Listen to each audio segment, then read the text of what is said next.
Chemistry में आज हम लोगों को कितने पॉइंट पढ़ने हैं? पॉइंट तो ही लिखे लेकिन हेडिंग 5 है। आपको 5 चीजें जानना है। पहला पेप्टीकरण, दूसरा अस्कंदन, तीसरा अपोहन, चौथा मीसेल और पांचवा पायस। ये अलग अलग टर्म में इनको समझना है कि लोग क्या चीजें हैं। इसको हम बोलते हैं पेप्टाइजेशन, इसको बोलते हैं कोगुलेशन, इसको बोलते हैं डायलिसिस, इसको मीसेल, इसको इम्यूशन। तो हमको इन पांचों चीजों में सबसे पहले पेप्टीकरण देखते हैं, फिर लिखेंगे। या तो लिख लो नहीं तो आपसे भूल जाएगा, समझ लो बाद में बताएंगे।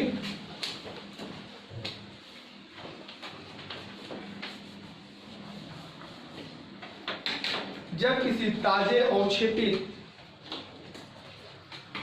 कोलाइड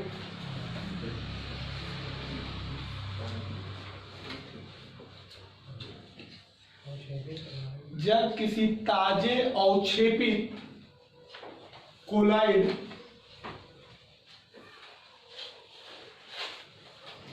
में वैद्युत अपघट्ट की अल्प मात्रा मिलाकर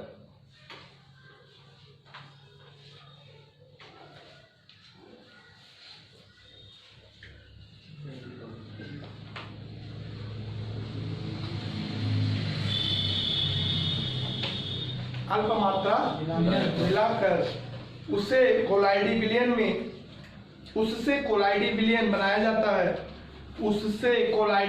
बनाया जाता है।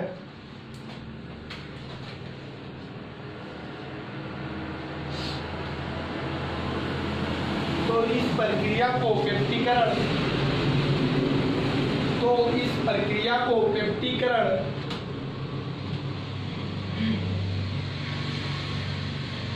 और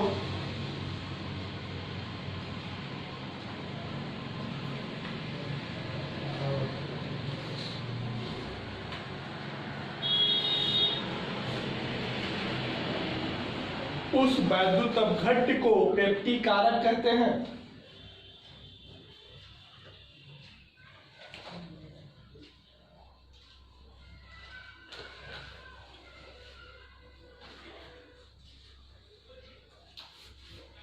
दूसरा लिखोगे अस्कंदन, कोगुलेशन,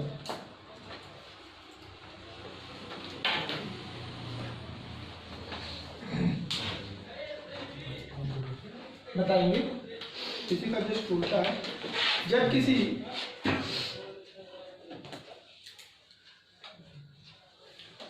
कोलाइडी विलयन में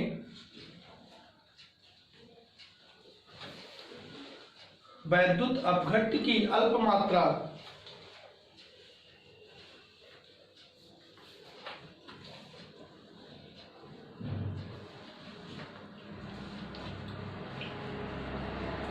मिलाने पर उसमें कोलाइड के कण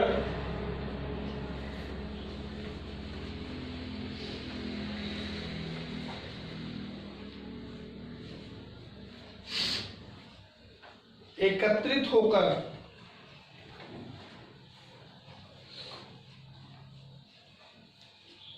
पेदी में बैठने लगते हैं।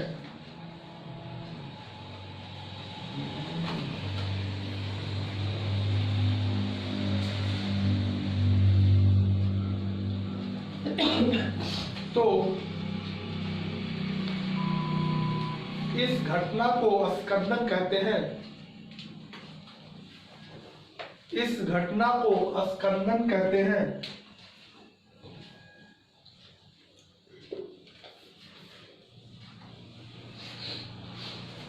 नेक्स्ट लिखोगे अपोहन।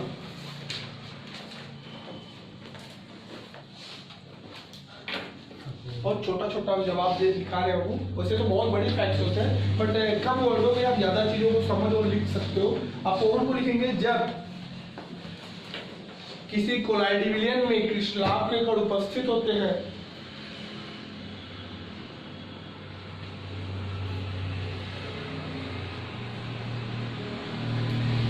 जब किसी कोलाइडी विलयन में क्रिस्टलाव के कण उपस्थित होते हैं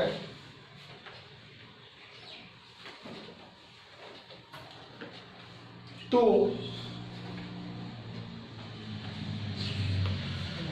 कोलाइडी विलयन के शोधन के लिए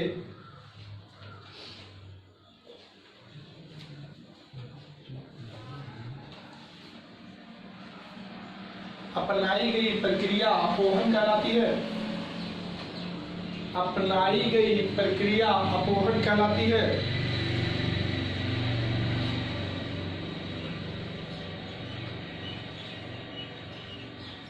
इस प्रक्रिया में अशुद्ध कोलाइडी विलयन को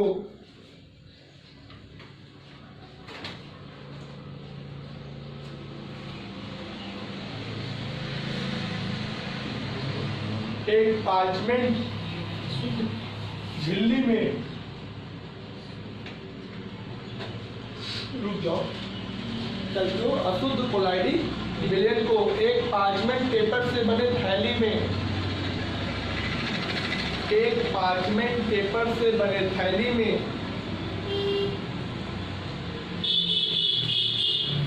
भरकर पेपर से बने थैली में भरकर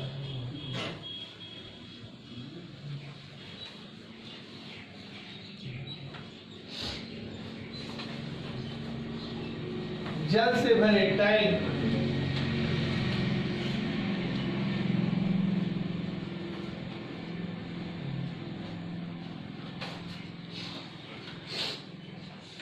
में रख देने पर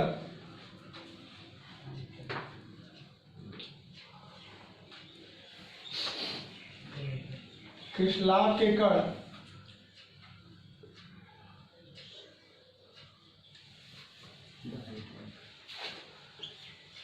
कोलाइडी विलयन से बाहर निकल जाते हैं।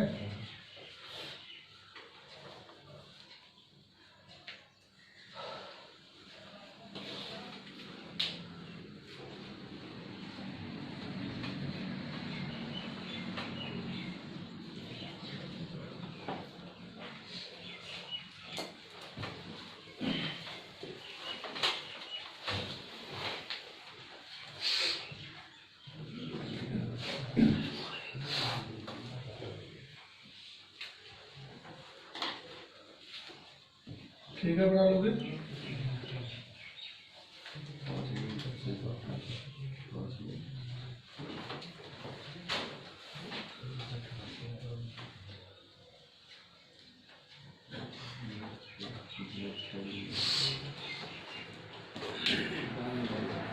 आपके पास एक जल से बना टैंक है, उसमें पार्चमेंट पेपर की एक झिल्ली है, थैली जिसको बोल सकते हो।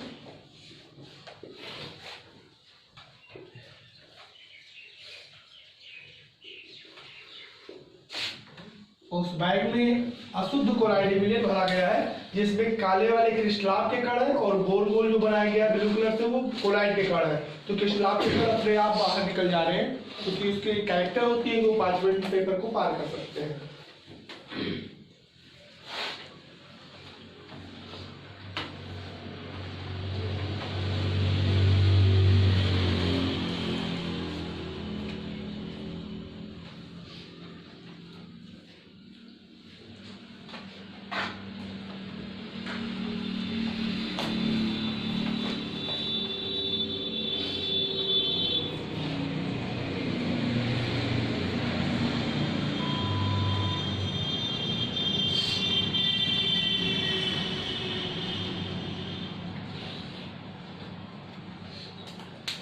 Studying missile.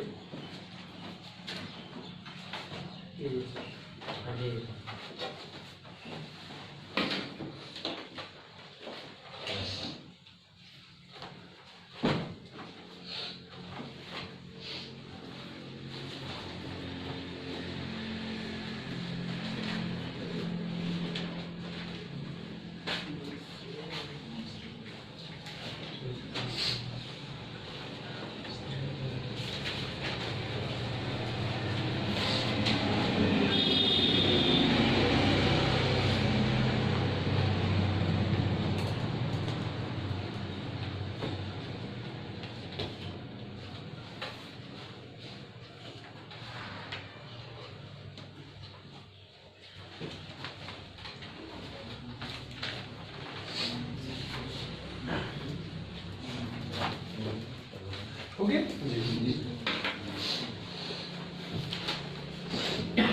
मिशेल अगर करेंगे नहीं समझा रहे हो समझ में आ जाएगा। मिशेल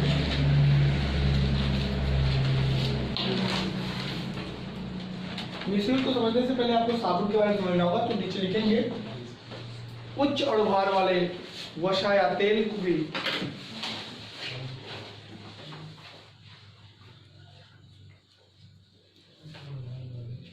उच्च अणुभार वाले वसा या तेल की अपक्रिया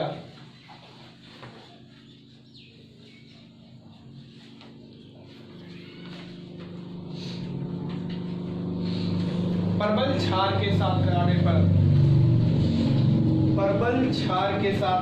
पर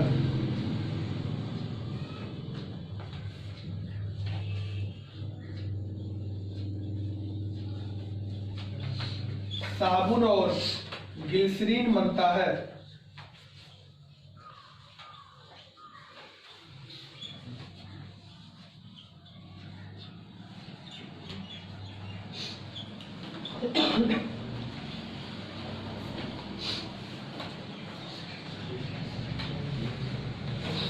इसे साबुनीकरण कहते हैं।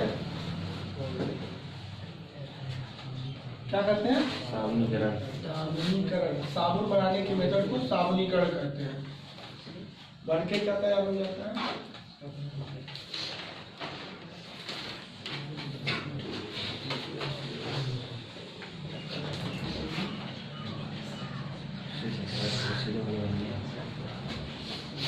साबुन बनता है और ग्लिसरीन या ग्लिसरॉल जो भी आप बोलते हो, दोनों नाम सीखा है। रिएक्शन को आप लिख लोगे। वसा का रिएक्शन जो कास्टिक सोडा से कराया जाता है तो ग्लिसरॉल और साबुन बनता है। इस प्रक्रिया को साबुनीकरण कहते हैं, ऐसा बताया गया। तो दूसरी रिएक्शन लिखोगे। तो रिएक्शन कैसे हो रहा है, ये रिएक्शन मैकेनिज्म नहीं आप जान पाओगे। जब आपको हम रिएक्शन पढ़ाएंगे तो वहाँ समझाएंगे कि ये सब कैसे हो रहा है। साबुन बनाने वाले मेथड को हम क्या बोलते हैं? साबुनीकरण। कैसे बनाया जाता है? वसा और प्रबल क्षार के क्रिया द्वारा। उच्च अणुभार वाले वसा और क्षार की क्रिया जब कराई जाती है तो ग्लिसरॉल और साबुन बनता है। इस प्रक्रिया को साबुनीकरण कहते हैं। That is the fat reacts with caustic soda to form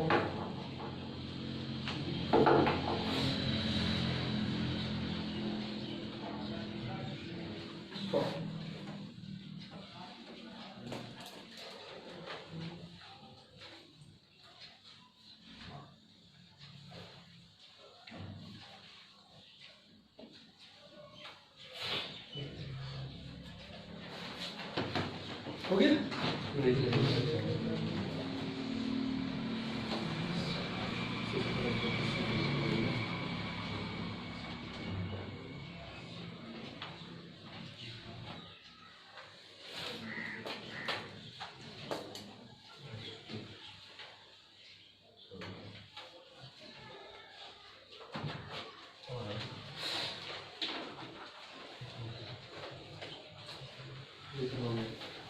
नीचे बताएंगे इसके साबुन को जल में घोलने पर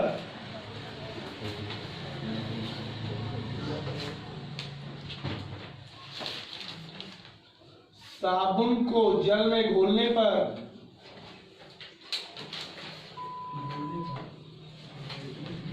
साबुन के कण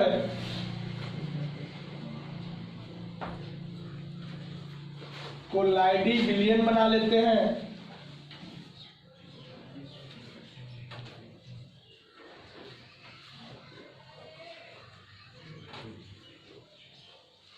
कोलाइडी विलयन बना लेते हैं।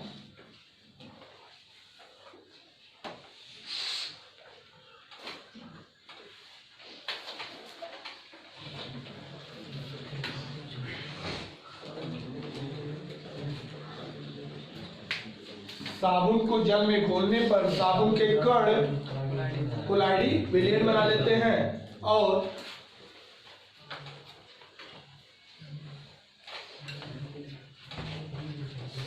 ये कोलाइड आपस में मिलकर मिसेल बनाते हैं। ये कोलाइड आपस में मिलकर मिशेल बनाते हैं।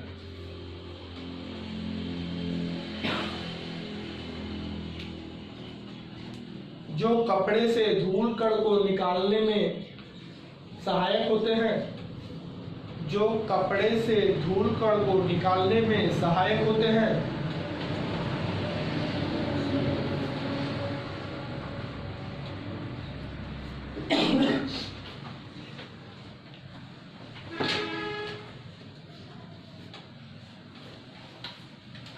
यहाँ एक फिगर बनाऊंगी, ये साबुन का कण है जो कि एक चैन है ऐसे, और यहाँ आके ऋण आवेशित बना हुआ है। ये आवेशित होता है, वो उदासीन होता है, इधर द्रव्य नहीं होता, उधर द्रव्य विरोधी होता है। इसको पुच्छ कहते हैं और इसको सिर कहते हैं, टेल एंड हेड। तो आप ये फिगर जस्ट बनाओगे, it is the particle of shop. साबुन के कण कुछ इस तरह होते हैं पानी में जाने के बाद। उनका एक हिस्सा पूंछ कहलाता है, दूसरा हिस्सा सिर कहलाता है, टेल और हेड। हेड वाला आवेशित होता है, टेल वाला उदासीन होता है।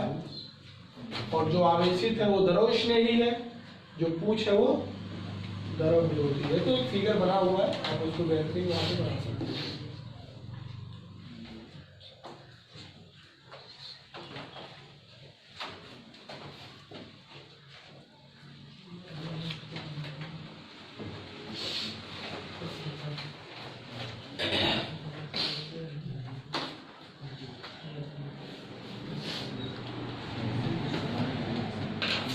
बन गया? फिर ये लोग बनाएंगे क्या? मीशे। इस साबुन के कण आपस में मिलकर क्या बनाएंगे?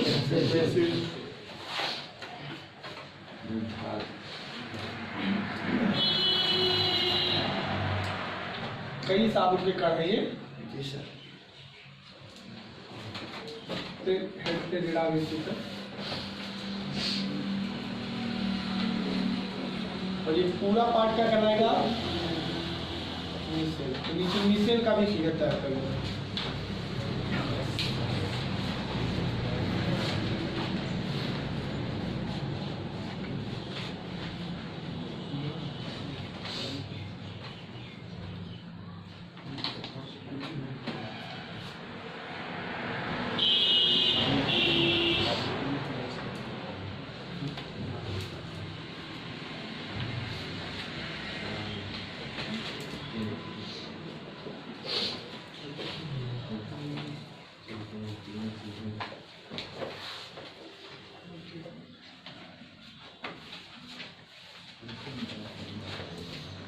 हो गया? नीचे लिखेंगे, साबुन के कण में एक सिरा उदासीन होता है,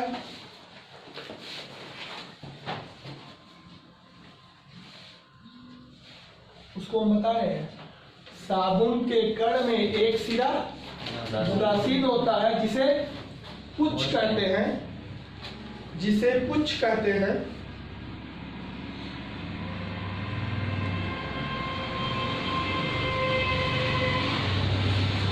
और यह द्रव विरोधी होता है, और यह द्रव विरोधी होता है। जबकि दूसरा सिरा आवेशित होता है, दूसरा सिरा आवेशित होता है जिसे सिर कहते हैं। यह द्रवस्नेही होता है, जबकि दूसरा सिरा आवेशित होता है जिसे सिर कहते हैं। यह द्रवस्नेही होता है। तो इसी फैक्ट को बताया गया है देखकर। लास्ट हेडिंग पायस, छोटा सा हेडिंग में पायस।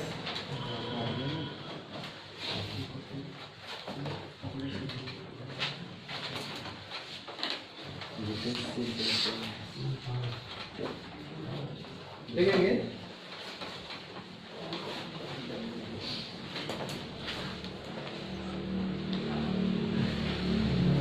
तेल को जल में या जल को तेल में डालने पर,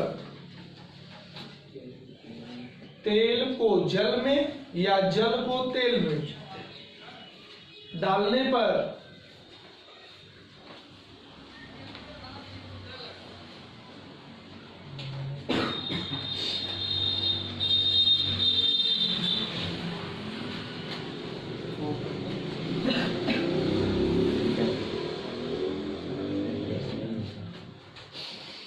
उनके कण आपस में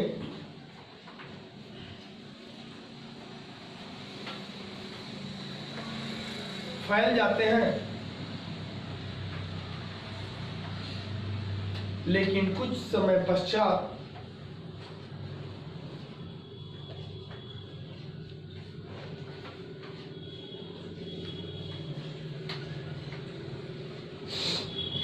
एकत्रित हो जाते हैं।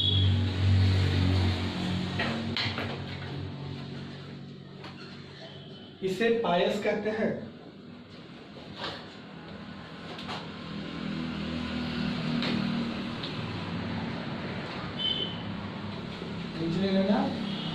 पायस दो तरह का होता है, तेल का जल में पायस या फिर जल का तेल में।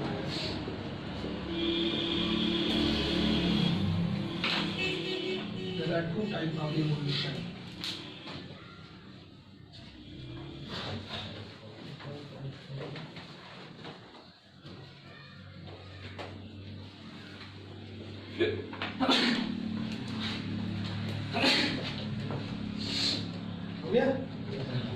तो हम लोगों ने आज कितने पॉइंट को बेस पे डिस्कस किया? 5।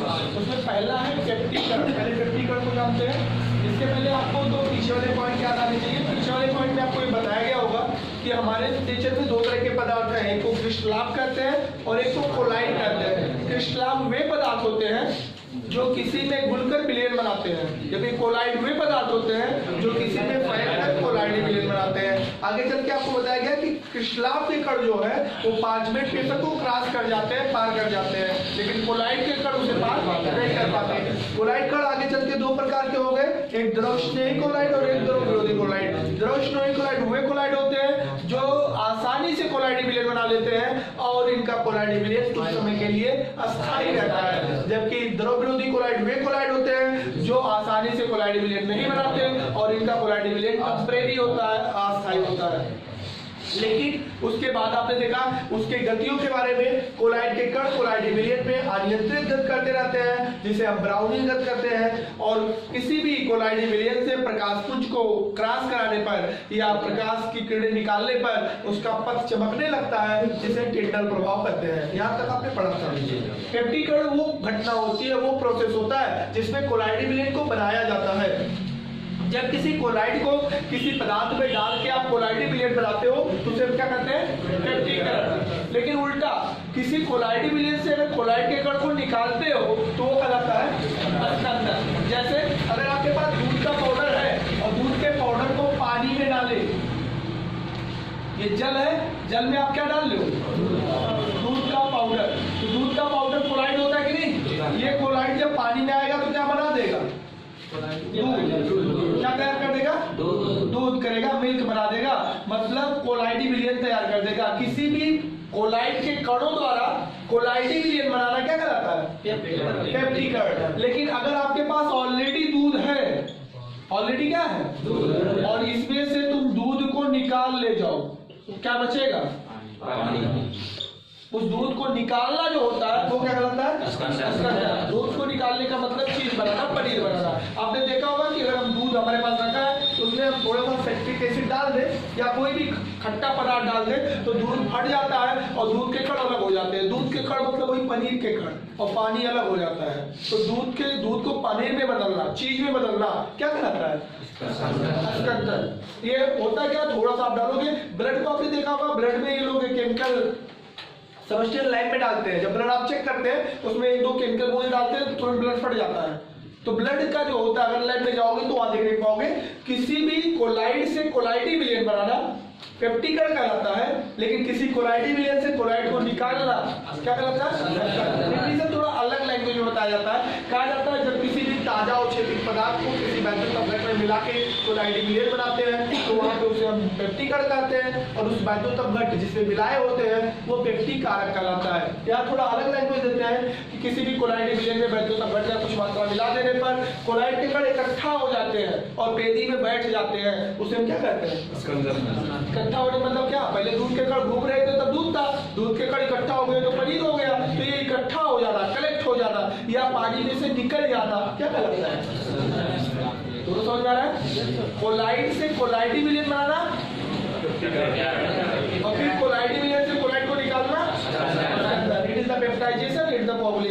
Peptidation is formation of colloidal solution by colloid particle, and coagulation is extraction of colloid particle from the colloidal solution.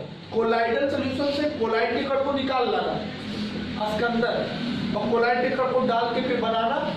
जैसे आप दूध का पाउडर पानी में डाल के दूध बनाओ, पेप्टिकरण, दूध में से पनीर को निकालो अस्कंदर। तो ये दो प्रोसेस होते हैं आपके इसमें, जो एग्जांपल से आप समझ सकते हो। अपोहन एक सफाई का मेथड है, डायलिसिस जो होता है शोधन का मेथड होता है। जब आपकी किसी कोलाइडी मिलियन में क्रिस्टलाट के कण चले जाते हैं, जैसे अब मान लीजिए आप दूध बना रहे थे और एक कोई कंटेनर में पानी लिए और दूध के पाउडर डाले, तो दूध के पाउडर क्या बनाएंगे अंदर जाके कोलाइडी मिलियन, लेकिन गलती से उसमें एक चम्मच चीनी भी पड़ गया, तो चीनी कोलाइडी मिलियन बनाएगा या मिलियन? चीनी तो क्रिस्टलाट होता है ना, वो तो अंदर जाके मिलियन बनाता है। मतलब अब आपका कोलाइडी मिलियन साफ है कि अशुद्ध है? अशुद्ध है, क्योंकि उसमें प्योर कोलाइड के कण होते तब वो कोलाइडी मिलियन होता। उसमें कहीं ना कहीं क्रिस्टलाट के कण भी है, चीनी के कण भी है या नमक के कण भी है, तो इस वजह से वो क्या बन जाएगा? अशुद्ध कोलाइडी मिलियन बनेगा। तो जिस भी कोलाइडी मिलियन में क्रिस्टलाट के कण हो जाते हैं, क्योंकि कोलाइडी मिलियन बनाने के लिए क्या चाहिए? कोलाइड के कण, ये गोला गोला दिख रहा है ब्लू वाले, फिर उसमें गलती से क्या चले गए? इन क्रिस्टलाट के कण जब उपस्थित होते हैं तो ऐसे मिलियन को हम अशुद्ध कोलाइडी मिलियन बोलते हैं, इम्प्योर कोलाइडल सल्फर बोलते हैं। और इसकी सफाई के लिए जो प्रक्रिया अपनाते हैं, उसको शोधन करने के लिए, साफ करने के लिए, उसी का नाम क्या है? डायलिसिस। करते क्या है, इसमें एक 5 मिनट का पेपर का थैली लेते हैं, उसमें अपने अशुद्ध कोलाइडी मिलियन को डाल देते हैं और पानी से भरे एक टैंक में हिलाने पर या रखने पर धीरे धीरे आपके क्रिस्टलाट के कण कहाँ चले जाते हैं? बाहर निकल जाते हैं, और आपके बैग में, मतलब थैली में केवल कोलाइड बनता है, और इस तरह आपका कोलाइडी मिलियन साफ हो जाता है। ये बाहर क्यों निकल आते हैं? क्योंकि आपने डिफिनेशन ही पढ़ा है कि कोलाइड के कण 5 मिनट की झिल्ली को पार नहीं कर पाते, लेकिन क्रिस्टलाट के कण जितने क्रिस्टलाट वाले होंगे वो धीरे धीरे बाहर निकल आएंगे, और जो कोलाइड वाले हैं अंदर बचेंगे, तो मतलब आपका सॉल्यूशन क्या हो जाएगा? प्योर हो जाएगा। मतलब किसी भी कोलाइडी मिलियन से क्रिस्टलाट के कणों को बाहर निकालना अपोहन कहलाता है। इस मेथड में 5 मिनट की एक थैली में अशुद्ध कोलाइडी मिलियन को भरकर जल से भरे टैंक में रख देने पर धीरे धीरे क्रिस्टलाट के कण बाहर हो जाते हैं और सिर्फ कोलाइड का कण बचता है, जिससे आपका मिलियन साफ हो जाता है। और ये साफ करने के मेथड का नाम समझ गया? कोलाइड कणों से कोलाइडी मिलियन बनाना पेप्टिकरण, कोलाइडी मिलियन से कोलाइड कणों को निकालना, और किसी कोलाइडी मिलियन को साफ करना पड़ता है अगर उसमें क्रिस्टलाट के कण आते हैं तो। नेक्स्ट पॉइंट होता है निषेध। निषेध का मतलब क्या है, उसको पहले आपको जानना पड़ेगा। साबुन, साबुन के बनाने के मेथड को हम क्या बोलते हैं? साबुन बनाया किससे जाता है? वसा और क्षार, मतलब वसा लिया जाता है और क्षार लिया जाता है। हम बताते हैं जब उच्च और भार वाले वसा, मतलब बड़े वसा का मतलब आप वसा कई तरह के पाओगे। जैसे आप घी देख लो, अगर हम घी की बात करें तो घी एक वसा है, तेल भी एक वसा है, डालडा भी एक वसा है, लेकिन उसमें घी का जो वसा फैट है ना, वो बहुत हैवी मॉलिक्यूल है, उसको पचाने में ज्यादा क्षमता लगाना पड़ेगा। घी जल्दी डाइजेस्ट नहीं होता है। घी डाइजेस्ट करने के लिए खा लेना मतलब पच जाना नहीं होता, वो खाने के बाद उसे निकल भी जाएगा। अगर पचा नहीं पाए अंदर तक, पचाने के लिए निकल क्या होनी चाहिए? मजबूत होनी चाहिए। लीवर मजबूत तब रहता है जो फाइबरिक फ्रूट्स लेते हैं। फाइबरिक मतलब सलाद हुआ, हरी सब्जियां हुआ, फ्रूट्स हुए। खाली खा के शरीर जाते हो, बहुत लोग खाते हैं कि शरीर नहीं बनता है। वजह क्या है? खाने का मतलब ये थोड़ा ना कि बॉडी में चला गया, खाने का मतलब गया सुबह निकल गया, कुछ नहीं मिला आपको। मिलेगा तब जब वो पचेगा, और पचेगा तब जब आपकी बॉडी पचा पाएगी। पचाने के लिए आपको हार्मोन्स की रिक्वायरमेंट है जो फाइबर से मिलता है। तो जो सलाद और हरी सब्जियां यूजली करते हैं उनके बॉडी में हार्मोन्स की कमी आ जाती है, एंजाइम की कमी आती है, और वही एंजाइम जब इंसुलिन की कमी आती है तो डायबिटीज, शुगर हो जाता है। जब वही आपके पास पित्त रस की अधिकता होने लगती है, वो चीज कमी हो जाती है। इंसुलिन जब कम बनने लगे तब बॉडी में सुक्रोज और ग्लूकोज नहीं पचेंगे, मतलब आप शुगर के मरीज हो जाओगे। अब कुछ खाओगे तो पचेगा नहीं मतलब ब्लड में जाएगा, शुगर बढ़ जाएगा। तो किसकी कमी से? इंसुलिन एक हार्मोन है। अग्न्याशय के लिए पढ़े हो? अमाशय के नीचे एक पत्ती ऐसा होता है अग्न्याशय, उसी से इंसुलिन निकलता है। वो ना निकले तो शुगर हो जाता है, अब ना निकले तो गोली खाओ, और ज्यादा बढ़ जाए तो सुई लगवाओ। मतलब फिर इंसुलिन जिंदगी बना नहीं पाओगे, वो तभी चलेगा जब फाइबर्स लेंगे।